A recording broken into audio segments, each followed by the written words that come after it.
வணக்கம். Disk ப்ரொலாப்ஸ்க்கான treatment options பற்றி பேசிகிட்டு இருந்தோம். யாருக்கு சர்ஜரி தேவைப்படும் அப்படிங்கிறத இந்த வீடியோவில் கொஞ்சம் தெளிவாக பார்க்கலாம். கால் வலியானது மருந்து மாத்திரைகளுக்கு சுத்தமாக கேட்கவே இல்லை. நாள்பட்ட வழியாக போயிட்டுருக்கு. 12 வாரத்துக்கு மேலே போயிட்டுருக்கு.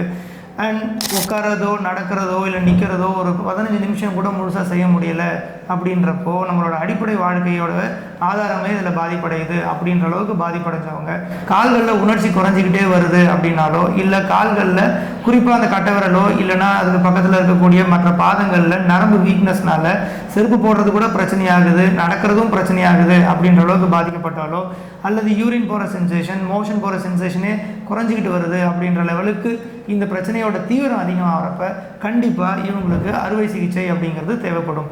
இந்த அறுவை சிகிச்சைக்கு முன்னே ரொம்பவே நம்ம மக்கள் பயந்துட்டு இருந்தாங்க. இன்றைக்கி இருக்க டெக்னாலஜியில் இதை ஒரு டே கேர் ப்ரொசீஜராக இன்றே காலையிலேருந்து ஸ்டார்ட் பண்ணி முடித்து ஈவினிங்கை கூட வீட்டுக்கு அனுப்புகிற அளவுக்கு டெக்னாலஜி வளர்ந்துருக்கு. அதனால் டிஸ்க் ப்ரொலாப்ஸுக்கான சர்ஜரியினுடனே பொதுமக்கள் கண்டிப்பாக இதனால் பாதிக்கப்பட்டவங்க கண்டிப்பாக இன்றைக்கி பயப்பட வேண்டாம். இதை ரொம்பவே சேஃபாக பண்ணி கண்டிப்பாக இந்த வழியிலேருந்து ஒரு நிவாரணமும் கொடுத்து ரொம்ப பத்திரமா வீட்டுக்கு அனுப்பி வைக்க முடியும். இந்த சீரீஸ் ஆஃப் வீடியோவில் நம்ம டிஸ்க் ப்ரொலாப்ஸ்னால் என்ன, இது யாருக்கு பாதிக்குது, இதோட நோயோட அறிகுறிகள் என்ன, இதோட ட்ரீட்மெண்ட் ஆப்ஷன்ஸ் என்ன அப்படிங்கிறத பேசியிருக்கிறோம். இதனால் பாதிக்கப்பட்டிருக்கவங்க உங்கள் மருத்துவரை சரியான ட்ரீட்மெண்ட்டுக்கு அணுகவும். நன்றி.